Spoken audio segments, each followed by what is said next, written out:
News, Canal Multimedia. Derecho a tus...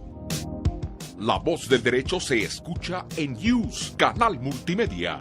Esta es una transmisión en vivo. ¡Comenzamos!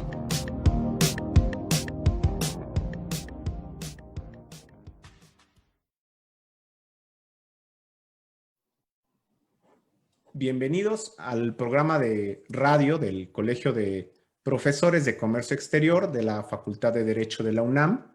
Agradezco el apoyo del director de la facultad, el doctor Raúl Contreras, así como al maestro Ricardo Rojas, secretario general, al maestro Israel Sandoval, secretario técnico de cuerpos colegiados, por hacer esto posible, así como al profesor Ricardo Ramírez, presidente del colegio.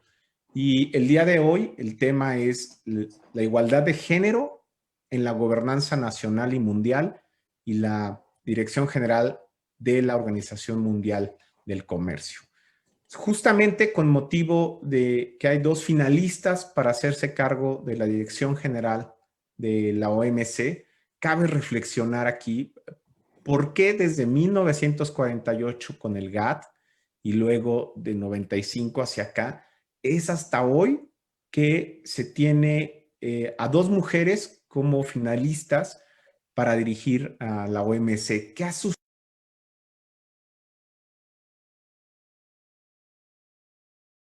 La participación efectiva de la mujer en la gobernanza. Hoy hemos visto, por otra parte, que los estados que han tenido a jefas de gobierno, mujeres, han sido los que han enfrentado de mejor manera tal vez la crisis de la pandemia del COVID.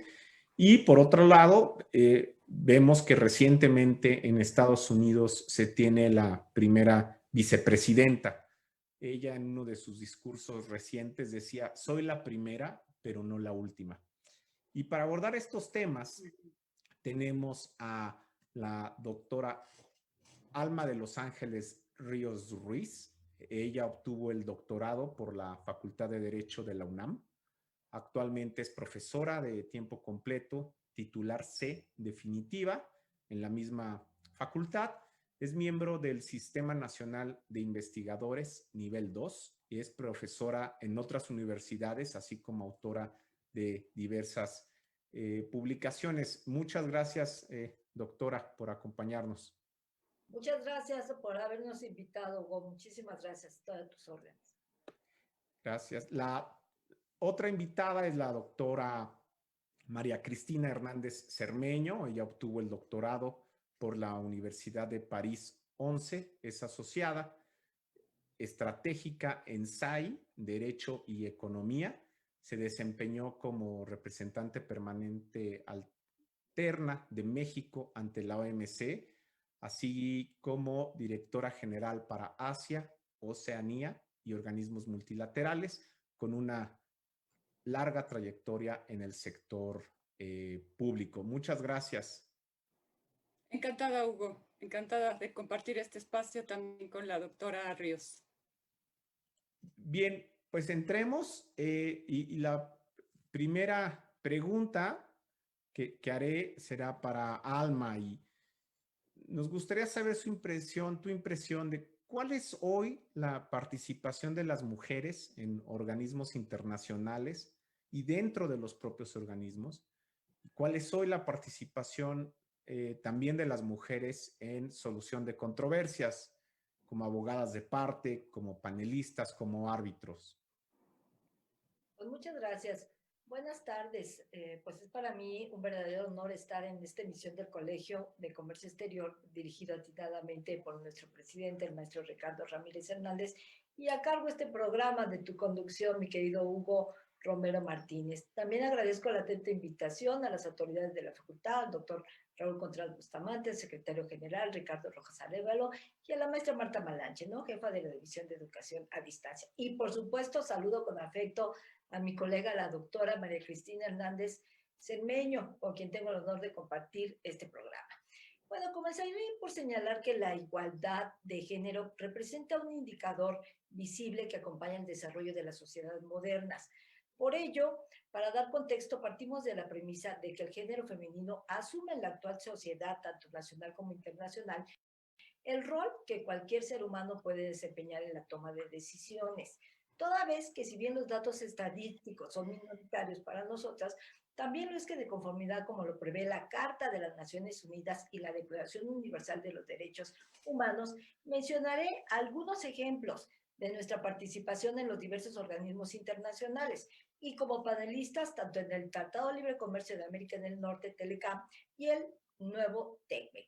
Lo haré de manera taxativa, más no limitativa por obviedad del tiempo. En la Organización de Naciones Unidas para la Alimentación y la Agricultura, la FAO, de 2011 a 2012, aparece la norteamericana Thriller N. como directora general adjunta, que luego en 2013 a 2019 se desempeñó como directora general de Biodiversity International. En la misma FAO ostenta el referido cargo desde el año 2013 hasta la fecha la portuguesa Marilena Semedo. En el Fondo Monetario Internacional ha contado con 3 directoras generales, a saber, la estadounidense Anne Osborne Krieger, de 1982 a 1986, la francesa Christine Madeleine Legare, de 2011 a 2019, y quien actualmente preside el Banco Central Europeo. En el referido Fondo Monetario Internacional, la búlgara Kristalina Ivanova Georgieva, creo que así se pronuncia, se desempeña en ese cargo desde el 2019 hasta el día de hoy.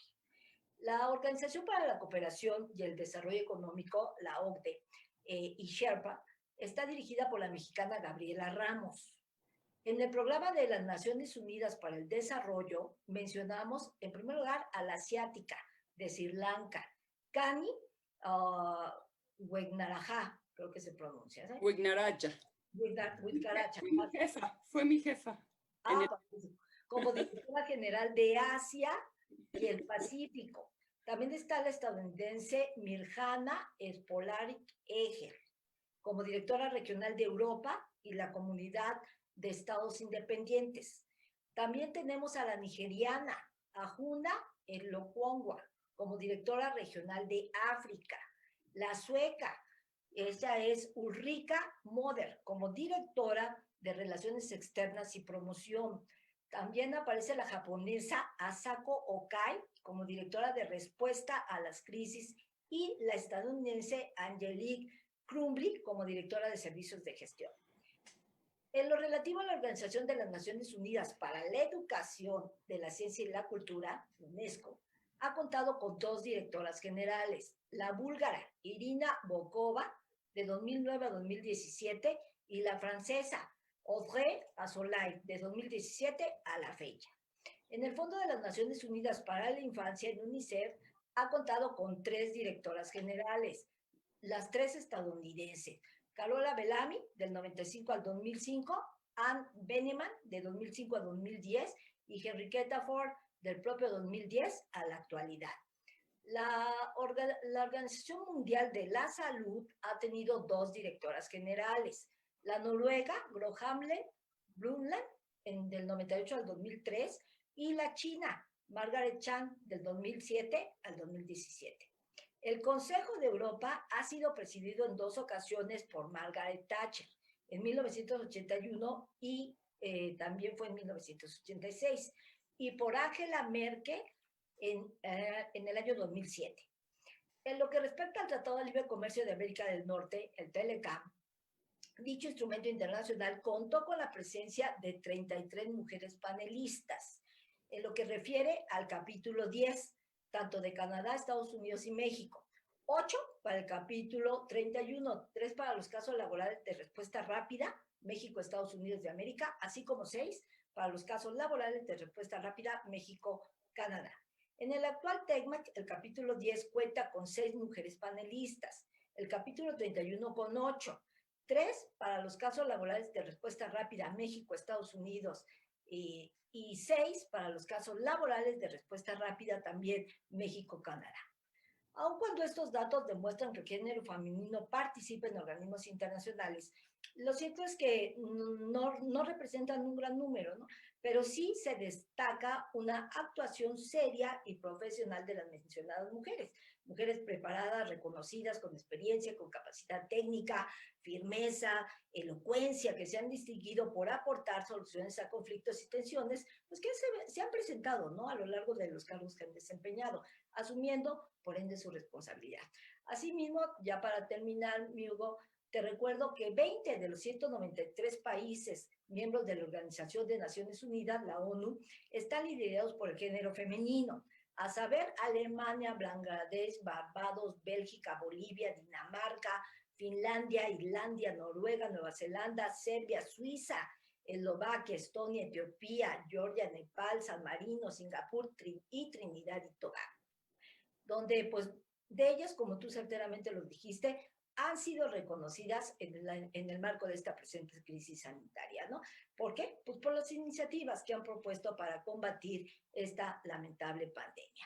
Y pues actualmente, también tú ya lo hiciste referencia, sabemos que la política y abogada, ¿no?, Kamala Harris ocupará la vicepresidencia de los Estados Unidos de América. El tema, pues yo creo que los nombres, las fechas, que quede establecido. Gracias, Alma. Y en efecto, nos has dado digamos, una buena revisión de la participación de las mujeres. Yo, revisando las cifras, por ejemplo, panelistas de OMC apenas representan hasta 2016 una participación del 14%, ¿no? Aunque los paneles que están integrados por 3 personas, casi el 46% han tenido una mujer. En el número total de panelistas, sí la participación ha sido mucho, mucho menor. Gracias. Cristina, ¿qué limitaciones u obstáculos ha enfrentado la mujer para la participación en la gobernanza mundial? ¿Cuáles han sido los esfuerzos a nivel mundial para superar esos obstáculos, favorecer la inclusión de mujeres? ¿O cómo se logra la igualdad de derechos en esa materia? Gracias, Hugo.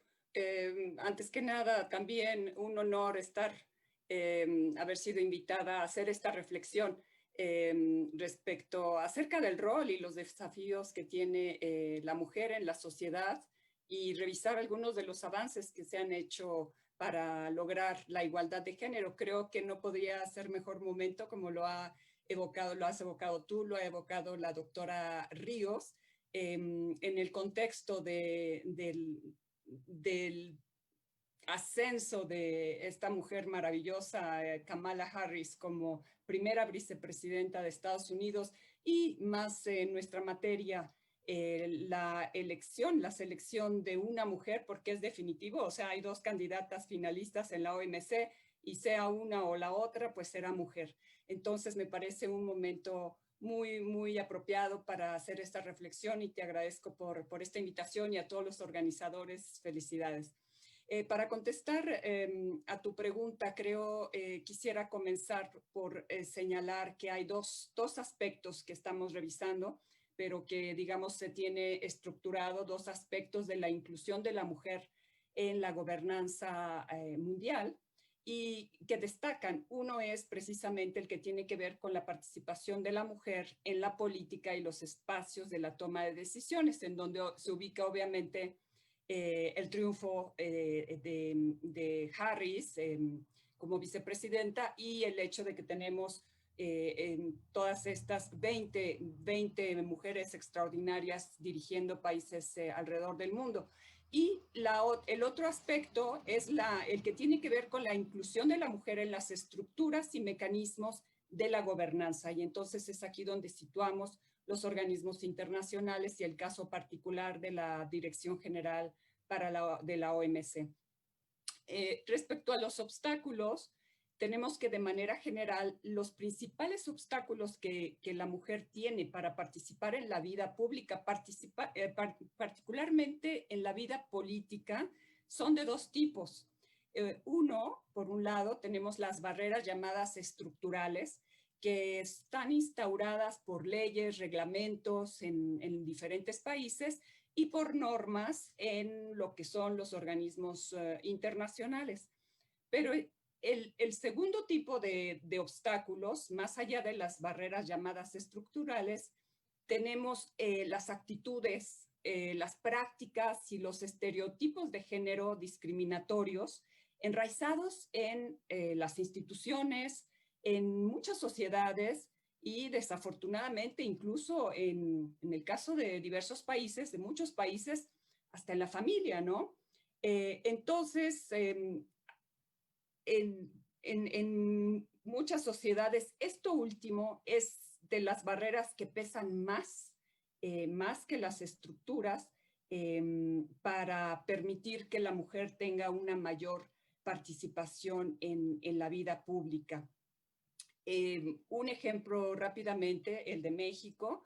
Tenemos que desde 1993 el Código Federal de Instituciones y Procedimientos Electorales recomendaba a los partidos que promovieran una mayor participación de las mujeres en la vida pública del país.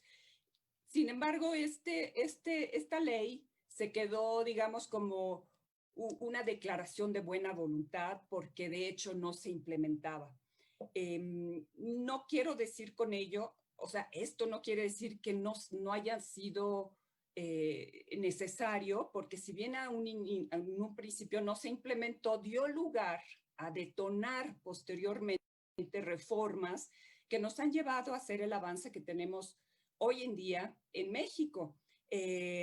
Como bien saben, en 2019 se aprobó en la Cámara de Diputados y de senadores la reforma a diversos artículos de la Constitución mexicana para garantizar que haya paridad de género, no ya cuotas, porque las cuotas derivaron de este código de 93 y posteriores reformas, pero esta de 2019 ya apunta a una paridad de género, 50-50, ya no son cuotas, digamos, que sean un favor para la mujer, ¿no? Sino ya es una obligación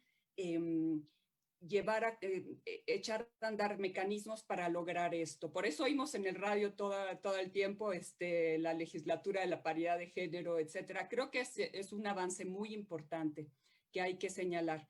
Entonces, no hay duda de que el establecimiento de leyes y con la perspectiva de género es fundamental. Sin embargo, repito, las prácticas, actitudes y estereotipos de género que son discriminatorias y todavía están intrincadas en muchas instituciones, en un buen número de sociedades, y esto es a nivel global, no nada más en México, son los obstáculos que más peso tienen. Y realmente creo que se requiere, se trata de un cambio y una reforma casi cultural, ¿no? Lo que se requiere para realmente lograr esa paridad. Y no solamente para dejar o permitir que la mujer ocupe espacios en puestos de toma de decisiones, sino que una vez que los ocupa, se le dé juego. O sea, se le respete, se le deje participar, se le escuche, porque también una vez estando en el terreno de juego, pues está el reto de ser escuchado, ¿no? En este caso. Los esfuerzos, Hugo, los esfuerzos para superar estos obstáculos, pues a nivel global, preguntabas tú, creo que cabe mencionar antes que nada que en el marco de la ONU existe la igualdad y el empoderamiento de las mujeres es uno de los objetivos del desarrollo sostenible. Es el objetivo número 5 de las Naciones Unidas. Y a través de este objetivo se busca, de hecho se considera un elemento primordial para todas las dimensiones, para lograr todos los demás objetivos. Con la participación de la mujer se pueden lograr objetivos en materia de educación, en materia de alimentación, en materia de medio ambiente. Entonces es un objetivo prácticamente transversal, es un esfuerzo muy importante dar relevancia a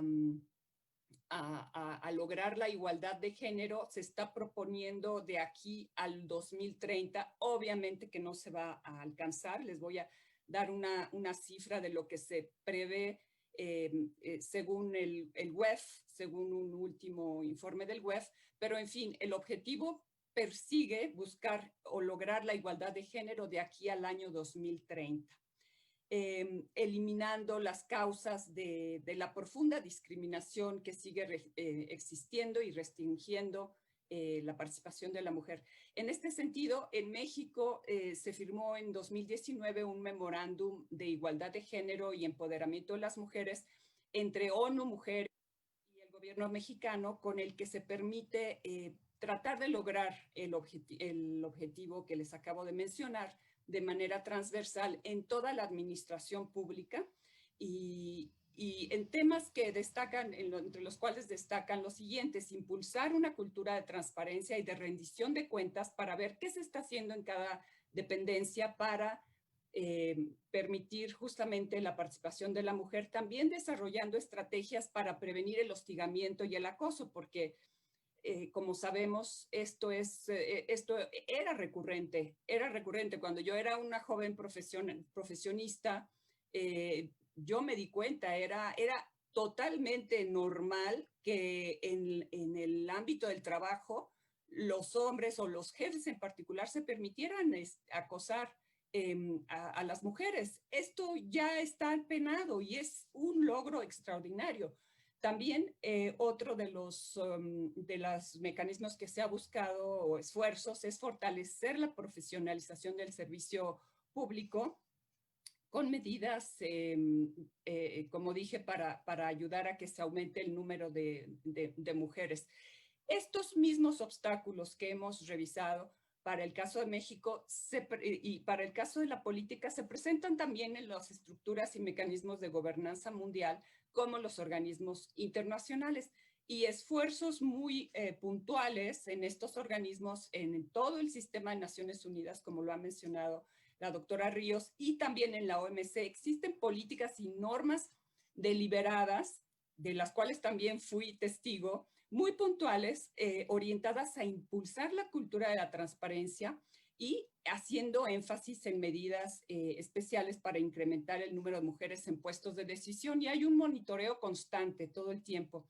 En fin, creo que también una pregunta importante sería ¿qué tan efectivos son tales políticas y esfuerzos, ¿no?, en lo general, para lograr la igualdad de derechos de las mujeres? Y no obstante todo el avance que ha habido, en el cual ha enfatizado la doctora Ríos, la realidad es que según el informe global de la brecha de género del 2020, publicado por el WEF en diciembre del 2019, este informe indica que se necesitarán 95 años para cerrar la brecha de género en la representación política. Y esto es si los gobiernos pues llevan a cabo los esfuerzos y con base a estos mecanismos a los que hemos hecho referencia. Me voy a detener aquí, Hugo, para no alargarme más, pero sí creo que... 2 minutos. Si nos pudieras comentar en 3. Ya nos hablaste digamos, las barreras estructurales, las barreras relativas a actitudes.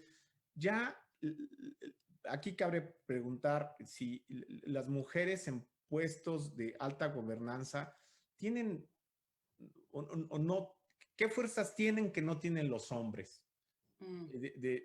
Y en su caso, ¿cuáles? O si se notan diferencias en manejos de problemas en comparación con los hombres, y cómo se da esta relación de equipos de trabajo. Los 2, 3 minutos, ¿qué nos podrías comentar? Claro que sí. Creo que para responder a esta pregunta, Hugo, se deben considerar las características propias de la mujer como ser humano. Hay muchos estudios que indican que ya sea debido a diferencias biológicas o como un resultado de un larguísimo proceso de socialización desde que el ser humano existe, de manera general, la mujer ha desarrollado más, y esto es en el cerebro, o sea, no es nada más una cuestión de actitud, es realmente una conformación cerebral, ha desarrollado cualidades, no quiero decir que el hombre no tenga, sino que desarrolla más allá, más que el hombre, tales como la empatía, la capacidad de trabajar en equipo, comenzando por la familia, construir consensos, prefiriendo el uso de la cooperación al conflicto. Y creo que históricamente pues nos damos cuenta, con excepciones obviamente, de que es un digamos, una característica muy femenina, todas estas cualidades que acabo de mencionar. Son fuerzas entonces que creo, como dije, los hombres pueden tener, pero no de manera tan recurrente. De hecho, hay un estudio también, nuevamente, ONU Mujeres, indica que el liderazgo de las mujeres en los procesos políticos y de toma de decisiones mejora dichos procesos, ya que procuran trabajar de forma inclusiva, más inclusiva en las propias filas de los partidos políticos, y tienden a la defensa de cuestiones de relevancia social. Tú mismo lo has mencionado, y la doctora Ríos, la actuación y el desempeño de las líderes, de las mujeres al frente de estados como figuras presidenciales y de primeras ministros, gestionaron mejor la pandemia. Esto es algo muy significativo que hay que tomar en cuenta. De hecho, hay otro estudio que menciona cuáles son las prioridades que rigen a la mujer en cargos de liderazgo. Y al parecer, las prioridades que la rigen son, en primer lugar, la familia, los niños, jóvenes, adultos mayores y discapacitados. En segundo lugar, los problemas sociales. En tercer lugar, el medio ambiente, recursos naturales y energía. En cuarto lugar, trabajo y educación. Y en quinto lugar, la igualdad de género y cuestiones de mujeres, precisamente. Entonces, me parece que las características o fuerza de las mujeres en altos puestos de gobernanza podrían resumirse así: en liderazgo, en firmeza, elocuencia, empatía y la capacidad de ver prioritariamente por los más vulnerables. Gracias, Cristina. Pues muy interesante los datos que nos compartes. Alma, volviendo al tema de la Organización Mundial del Comercio, que esbocé en un inicio, tener a una mujer como DG, ¿podría cambiar el modo de gobernar esa organización? La manera en que se podrían arreglar, por decirlo de alguna manera, las crisis, si es así, ¿cómo? Y en tu opinión, ¿habrá retos que podrían ser superados de manera diferente o de mejor manera por una mujer que por un hombre? Muchas gracias, Hugo. Bueno, desde mi particular punto de vista, yo considero que esto no es una cuestión de género. La decisión está supeditada a la votación que se obtenga y su correspondiente aprobación por parte de los miembros que conforman la Organización Mundial de Comercio. A lo cual, pues recordemos que este proceso ya se llevó a cabo. Durante 4 meses se han hecho la selección correspondiente y pues actualmente en la recta final se encuentra la de Nigeria, que a ver si lo pronuncio bien, Eunice Okonjo-Iweala, y la de Corea del Sur, que es In-Jun Yo, ¿no? En la ronda final. Son las dos que llegaron. Entonces, yo sí quiero aquí recalcar muy fuerte que no es un tema propio de equidad de género. Yo creo que las tensiones no se resuelven simplemente por el hecho de que llegue un hombre o llegue una mujer. Un claro ejemplo, pues, es lo que ha ocurrido en estos últimos días con la posición que manifestó los Estados Unidos de América por nombrar a la candidata nigeriana, ¿no? A pesar de que el hecho y todo lo que había ocurrido es que el Comité de Selección de la Organización Mundial de Comercio determinó que ella claramente contaba con el mayor apoyo de los miembros y claramente gozaba de un amplio apoyo de miembros de todos los niveles de desarrollo y de todas las regiones geográficas. Pero pues lo que ocurre en la realidad es que la actual administración, que todavía está vigente con Donald Trump, con el presidente Donald Trump de Estados Unidos, pues percibe a la candidata de Nigeria como como muy cercana al mundo del desarrollo y a los intereses de países, en caso particular de China, con una amplia presencia económica, ¿no?, en el continente africano, pues lo cual obviamente no encaja, digamos, con la visión reivindicadora nacionalista con la que el presidente Donald Trump se ha dirigido los últimos 4 años de esta nación, ¿no?, la potencia mundial, la política comercial estadounidense, ¿no? Entonces, pues recordemos que la participación, sin duda alguna, de China será uno de los ingredientes claves más importantes para el éxito del área de libre comercio continental africana, ¿sí? ¿Por qué? Porque este papel fundamental que ha desempeñado dicho país en la evolución económica y política de África, pues lo ha convertido en uno de los socios claves para ayudar a la exitosa implementación en el continente del acuerdo de esta área de libre comercio, ¿no? Sobre todo porque este apoyo hacia los países africanos en el pasado y en el presente es resultado de sus relaciones duraderas, ¿sí?, con África. China tiene un papel fundamental en el desarrollo de la agenda, tú recuerdas la 2063 del mencionado continente, ¿no? Es un dato que sí me interesa citar del año 2018, que demuestra lo estrecha que está esta relación, es el dado a conocer por el Departamento de Asuntos Africanos del Ministerio de Asuntos Exteriores de China, ¿no?, el cual precisó que el comercio anual entre este país y el continente africano pasó en 4 décadas, mira nada más el número, a representar poco más de 765 millones de dólares, a superar ampliamente por los 170,000 millones de dólares, es decir, 200 veces más, por lo cual, pues este gigante asiático ha consolidado su posición, ¿no?, como el mayor socio comercial de África, su principal inversionista, y África es su principal fuente de abastecimiento de materias primas. Entonces, en este orden de ideas, pues es comprensible, ¿no?, la postura de este país que se ve como una amenaza latente contra los intereses de designación de la candidata nigeriana, ¿no?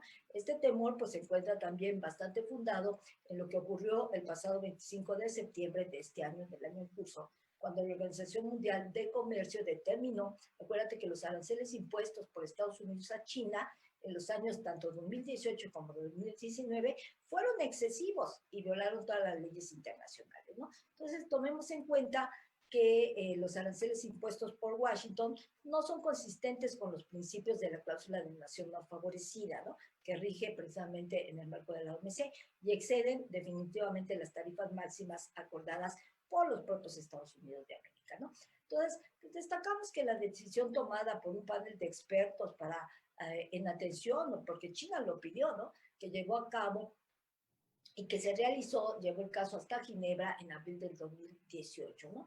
Ellos, recordemos también que en esta época, aproximadamente en junio de ese año, el gobierno de Estados Unidos impuso aranceles del 25% a exportaciones chinas por un valor aproximado de 50,000 millones de dólares, ¿no? Y en septiembre dictó otro aumento más de un 10%, llegando con esto a consolidar un 35% a las exportaciones que procedían de China, por un valor aproximado de 200,000 millones de dólares. Pues esta situación hasta el día de hoy ha continuado. Y tal vez, no sé, no me atrevería a asegurarlo, pero tal vez es el trasfondo, ¿no?, de la negativa precisamente que los Estados Unidos de América tienen para apoyar la candidatura de la nigeriana. ¿Por qué? Porque ambos países tienen intereses diferentes, que obviamente es muy difícil acordar, o mejor dicho, colisionan, ¿no? Colisionan, y cada uno tiene o trata de prevalecer sus intereses, sus prioridades.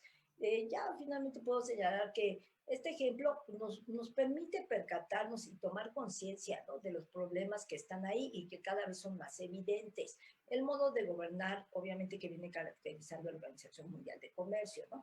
Pues no depende del género. O sea, no importa que, insisto, que llegue un hombre o que llegue una mujer, ¿no?, sino depende del perfil y las capacidades de negociación que debe tener la persona que llegue a ocupar esta posición tan importante y tan clave a nivel internacional.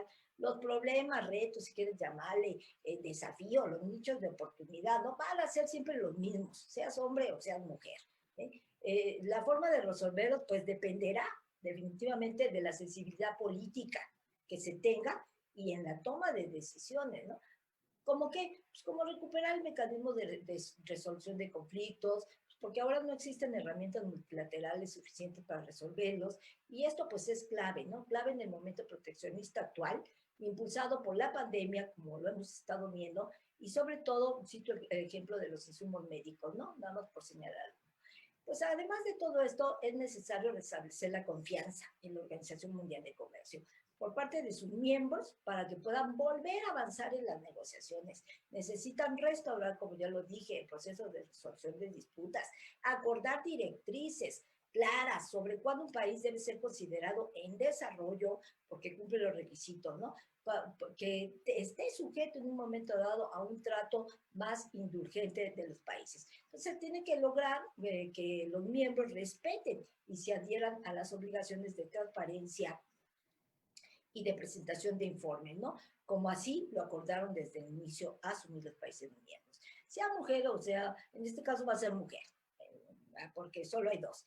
Pues debe de volver a establecer el compromiso con los principales socios comerciales. ¿Quién son? Estados Unidos de América, la Unión Europea, Japón, ¿sí? Porque todos están renunciando al multilateralismo y se están haciendo acuerdos de libre comercio entre ellos mismos de carácter eminentemente regional, ¿sí? Y en este sentido, pues esa es una función que tendrá que hacer la nueva directora, alcanzar nuevos acuerdos, llegar a pactos plurilaterales, no tanto multilaterales, sí, es una tarea difícil de lograr, pero también debe de convencer a las principales potencias comerciales de que la OMC es relevante y debe atender todos los intereses. Nos encontramos ahorita en un momento que debe aprovecharse para buscar fortalecer a la misma Organización Mundial de Comercio, al sistema multilateral, y lo que requerimos son tanto acuerdos políticos como comerciales entre los principales países. El papel de la OMC, con esto quiero concluir, como gran componedor de las instituciones del comercio global, pues debe asumirse para que se crea en un sistema basado en reglas, como así fue concebido y así se creó. Gracias, Alma. Y en seguimiento sobre el sistema basado en reglas, en normas, en seguimiento a lo que comentas, que el sistema de solución de controversias es clave, ¿no? Y que independientemente en fin, de quién sea el líder o la líder, como será, habrá retos. Y ahí me permito adentrar más en que ya los esbozaste algunos, pero en materia de solución de controversias, el órgano de apelación hoy es disfuncional. ¿Cuáles son las implicaciones? ¿Qué opciones tienen los miembros para abordar esta situación? Ya has mencionado unos, pero si pudiéramos adentrarnos en algunos. Claro que sí, Hugo. Muchas gracias por la pregunta. Mira, recordemos que el órgano de apelación surgió como un intercambio a la eliminación precisamente de la regla de consenso positivo, ¿no? De los informes que requerían el consentimiento de todas las partes contratantes para adoptar el referido informe y que fuera vinculante y también para mejorar las decisiones de los grupos de expertos, o sea, los famosos grupos ad hoc con un órgano permanente. Entonces, desde 1995, este órgano, que significó un gran logro, pues ha estado integrado por 7 personas, como un cuerpo permanente, de las cuales 3 conocen de las apelaciones, ¿sí? Y eran los encargados de resolver precisamente las cuestiones del derecho y las interpretaciones jurídicas de las determinaciones que venían de los grupos especiales. Entonces, se reconoce también que esto pues, es uno de los mecanismos de solución de diferencias internacionales más activos del mundo, ¿eh? Porque fíjate los datos, desde 1995 se han registrado aproximadamente 596 casos, y de acuerdo con los últimos datos se sabe que a finales del 2018 se había emitido un total de 413 informes. Pues no obstante estos resultados, este órgano quedó disfuncional, como tú bien lo sabes, desde diciembre de 2019, fecha en la que únicamente se mantiene uno de los 7 miembros, ¿no?, que deberían de haberlo integrado, y desde el 2017 las vacantes que se habían presentado, pues no se han logrado cubrir. Es por ello que desde esta fecha no se ha podido ni podrá, no por el momento, ¿no?, conocer, mucho menos resolver las apelaciones que están pendientes o las que a futuro vengan, ¿no?, hasta que el órgano de solución de diferencias pues acuerde iniciar el proceso de selección para cubrir las vacantes pertinentes, ¿no? Es por esta situación que los miembros pues, han expresado diferentes críticas a las decisiones tanto de los grupos especiales como el del órgano de apelación, ¿no? Verbigracia es el caso de los Estados Unidos, que este miembro tiene más diferencias que ningún otro, 124 como parte reclamante, 155 como parte demandada y 161 como tercero, ¿no? Que pues es el punto más álgido, más crítico, ¿no? Entonces, en este sentido, ya para concluir, pues de las alternativas que se tienen frente al órgano de apelación son funcionamiento, ¿sí? Está la de renunciar a la apelación, recurrir al procedimiento arbitral multipartito, ¿sí? De apelación provisional de conformidad como lo prevé el artículo 25 del entendimiento sobre solución de diferencias, ¿no? Así como presentar las apelaciones en espera de que se solucione el problema. Pues los miembros recurren a los sistemas de solución de diferencias de los acuerdos comerciales regionales, ¿no? Y en lo que respecta a la renuncia a la apelación, pues las partes contendientes en ciertos casos han acordado que el informe del grupo especial no será apelado, ¿no? Recordemos que hay un informe del grupo especial, no puede ser adoptado por el órgano de solución de diferencias mientras no se concluya la mencionada apelación. El 30 de abril de este año, de 2020, 19 miembros notificaron un acuerdo para establecer el procedimiento multipartito, ¿no? Y se han unido 4 más, mismo que se enmarca dentro del Código de Prácticas del 2016. Mediante este procedimiento multipartito, los miembros participantes indican su intención de recurrir al arbitraje previsto en el referido artículo 25, que ya mencioné del entendimiento, como un procedimiento arbitral de apelación provisional, mientras que el órgano de apelación no esté en condiciones de entender de las apelaciones y mucho menos no interponer recursos de apelación de conformidad con lo que se señala en el artículo 1 y 2 del multicitado entendimiento, ¿no? Dentro de la utilización de los sistemas de solución de diferencias y de los acuerdos comerciales regionales, pues sabemos que el más usado es el de la Organización Mundial de Comercio, ¿no? Incluso en un tiempo, pudiéramos decir, relativamente corto, ha emitido muchas más decisiones que ningún otro sistema internacional. Entonces, los acuerdos comerciales regionales prevén mecanismos de solución de controversias en general y por ende también se han usado poco. Posiblemente en nuestro TECMEC las diferencias entre las partes sean resueltas conforme al mecanismo establecido en él, entre otras cosas pues porque se ha solucionado, ¿no? En principio, la automatización del mecanismo y porque se han incorporado a la vez nuevas disciplinas que no están todavía puestas en práctica en la Organización Mundial de Comercio y que solamente lo podremos resolver en el marco del TECMEC. Ahora pues, lo que se debe esperar es que los miembros encuentren diversas soluciones ante la falta del órgano de apelación e incluso se debería pensar en la posibilidad de tener una instancia que es invariablemente necesaria, diferente, ¿no? De hecho, tú recordarás que recientemente el representante comercial de los Estados Unidos de América expresó que el sistema de solución de diferencias con 2 instancias debe ser totalmente repensado, replanteado e incluso propone contar en un futuro con un sistema de tribunales. Así lo sé. Muchas gracias, Hugo. Gracias, Alma, por estas consideraciones. Cristina, el viernes pasado, el presidente del Consejo General informó a los miembros que ha llegado a su conocimiento que por razones que incluyen la situación sanitaria y los acontecimientos actuales, las delegaciones, es decir, los miembros, no están en condiciones de adoptar una decisión el 9 de noviembre para elegir a la candidata. No dice cuáles son esos acontecimientos actuales, posiblemente sea justamente las elecciones en Estados Unidos, pero en fin, no lo dice. ¿Qué opciones tienen los miembros para solucionar este asunto? Es decir, en la mesa hay 2 nombres, claramente una tiene mayor apoyo, así lo expresó el comité de selección, otra no tiene digamos, este apoyo, pero un miembro apoya a la candidata coreana. ¿Qué retos enfrentará la OMC para solucionar este asunto y cuáles serían tus consideraciones? Sí, Hugo, gracias por esta pregunta muy interesante, muy retadora. Yo como Alma, como la doctora Ríos, creo que en el proceso de selección de la directora general, de la Dirección General de la OMC, pienso que sí estuvo presente la dimensión de género. Me parece que sí, conociendo la organización, pasé 16 años trabajando como representante de México ante el GATT, primero 7 años y después 9 ante la OMC.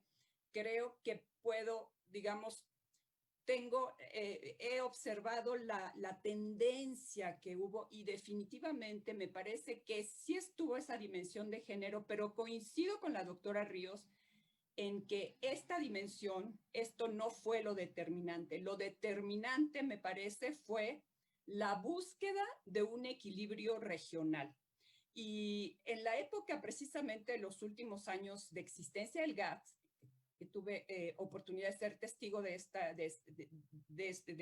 lo que ocurrió en ese entonces y la transición hacia la OMC, sabemos que el GATT era considerado una institución como un club de ricos, ¿no? Y históricamente siempre fue dirigida por un representante de un país desarrollado, obvio, en su mayoría europeos.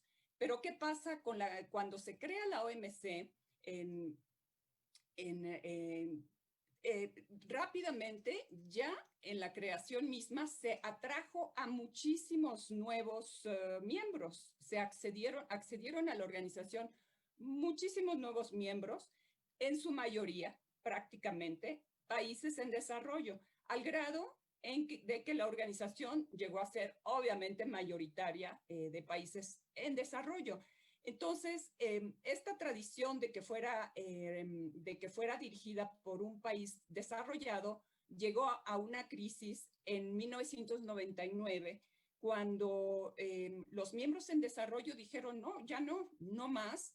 Queremos que sea un país en desarrollo quien dirija la organización. Y fue una crisis que tardó un año el proceso de consultas para llegar a un consenso. Y aquí la cuestión es que la OMC se rige por la regla del consenso. Puede haber, obviamente, consultas para ver quién tiene más apoyo. Y no es necesariamente votos, pero sí los miembros del comité de selección escuchan a los demás miembros y a los miembros representantes de cada país, y ellos dicen, bueno, pues este tiene la mayoría efectivamente, pero como es la regla del consenso la que prevalece, si hay un país que no se una al consenso, pues no hay consenso, no hay decisión.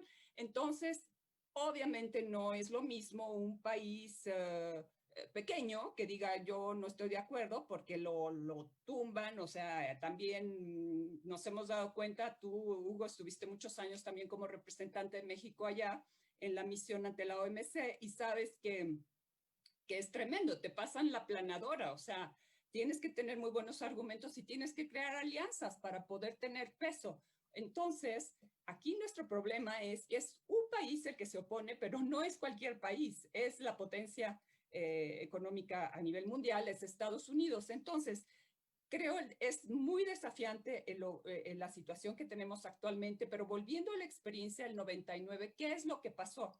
Para poder transitar de una dirección general que siempre había estado en manos de países desarrollados a que por primera vez hubiera un representante de un país en desarrollo como director general, hubo un acuerdo, un compromiso muy sui generis que consistió en que, como sabemos, el plazo, el term, como se dice, el periodo en que dura el cargo es de 4 años para la dirección general de la OMC. Bueno, lo que hicieron los miembros fue extenderlo a 6 y cortarlo en 2, partirlo en 2. Entonces, los 2 candidatos finalistas, que en ese caso eran un neozelandés, Mike Moore, y un tailandés, Supachai, les dieron a cada uno 3 años, pero no dejaron que que el tailandés entrara primero. Primero el desarrollado y ya después el tailandés. Ahora, haciendo un paralelo a la situación que tenemos actualmente, pues uno podría pensar que podría llegar a ser una salida. Por primera vez África, por primera vez porque ya la tuvo Supachai como tailandés, Asia. Ya la tuvo Roberto Acevedo, América Latina. Solo falta África. Todo el mundo ha tenido la Dirección General de la OMC, excepto África. Y eso es lo que estuvo en juego. Coincido totalmente también con la doctora Ríos en el sentido de que, dado que China está detrás de esta candidatura, y no solamente China, la Unión Europea también es un gran aliado de África. Nos tocó también cuando tuvimos la candidatura de Herminio Blanco hace ya casi 8 años, pues los europeos no estaban con América Latina, estaban con África. Entonces creo que aquí no va a haber acuerdo porque coincido en que China no va no va a dejar que un coreano esté a la cabeza de la organización, sobre todo con los problemas actuales que tienen. Japón tampoco. Japón está en prácticamente, no han roto relaciones diplomáticas con Corea, pero están con muchos conflictos. Entonces, va a ser muy complicado encontrar consenso para una de las candidatas. Entonces, no sé, se podría eventualmente vislumbrar esta fórmula que he evocado, que se siguió en el 99, aunque se debe de advertir que en ese entonces, en la decisión que se tomó para llegar a este compromiso, los miembros declararon por escrito que este compromiso, este acuerdo sin precedentes de reparto de mandatos no constituía un precedente para futuros nombramientos. Pero bueno, o sea, finalmente ocurrió y el precedente existe, aunque digamos que no queremos que sea un precedente. Entonces podría llegarse a considerar esto, ¿no? Respecto a los desafíos, también coincido con la doctora Ríos. Me parece que los desafíos, para empezar, no van a ser, digamos, son los mismos desafíos que hubiera podido tener un hombre. O sea, la organización está en muy mala situación, very bad shape, como dirían, ¿no? Realmente se llevan años. La parálisis del órgano de apelación es un problema fundamental, pero no es el único. Ya antes llevábamos 10 años o más tratando de regresar a la OMC, de recobrar la relevancia de la OMC como un foro de negociación, porque el brazo negociador, el pilar negociador de la organización, dejó de dar fruto desde que se creó la OMC, desde que se logró la ronda de Uruguay, a reserva, o sea, con la excepción del acuerdo de facilitación del comercio, que bueno, es algo, pero poco comparado con el avance que tenemos en el terreno del comercio internacional. Entonces, los desafíos, estoy totalmente de acuerdo también, va a ser recobrar la relevancia de la OMC para que haga delivery, ¿no? Porque se ha visto mermada por la proliferación de acuerdos regionales y la reticencia de China a asumir su papel como el gran jugador del comercio mundial que es, porque aún quiere seguir siendo tratado como país en desarrollo. Entonces, esto va a ser un gran desafío.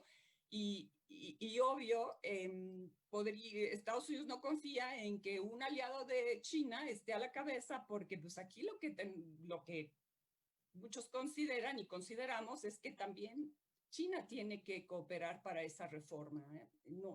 No es nada más, digamos, la posición dura de Estados Unidos la que ha mermado la OMC. Son muchos los miembros. Está China, que como he dicho, sigue queriendo ser tratado como como país en desarrollo, y lo ha mencionado la doctora Ríos, se requiere pasar a la realidad y decir cuáles son los criterios para que tú hagas la transición hacia mayor responsabilidad en el sistema que le toca a China. Tenemos países como la India, que son free riders del sistema, están protegidos, están cerrados, entonces ellos han boicoteado, y tú lo sabes, Hugo, fuiste testigo también, boicotean cualquier esfuerzo para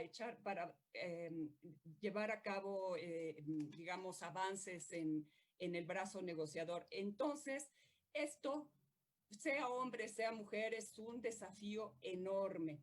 La reforma de la organización, mejorar los procedimientos de notificación, comenzando por China, porque China no es transparente y no se puede negociar si no se conocen cuáles son sus políticas, porque si no, ¿qué vas a negociar? ¿Verdad? Entonces todavía tenemos muchos retos por delante, y no solo el órgano de apelación, ¿no? Los elementos que ya mencionan. Para concluir, Alma, ¿quisieras en 2 minutos dar algún comentario final? Pues mi comentario final sería en que tenemos que regresarle a la imagen con la que originalmente nació la Organización Mundial de Comercio. Esta pandemia, esta emergencia sanitaria también vino a cambiar todo. Las circunstancias y la sincronía, sobre todo del tiempo y el espacio, la rompió.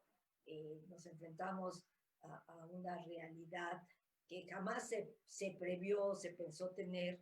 Y pues agradecerte, Hugo, agradecerte mucho la invitación, haber compartido con la doctora Cristina, que es una eminencia y una experiencia práctica, darme la oportunidad de escucharla.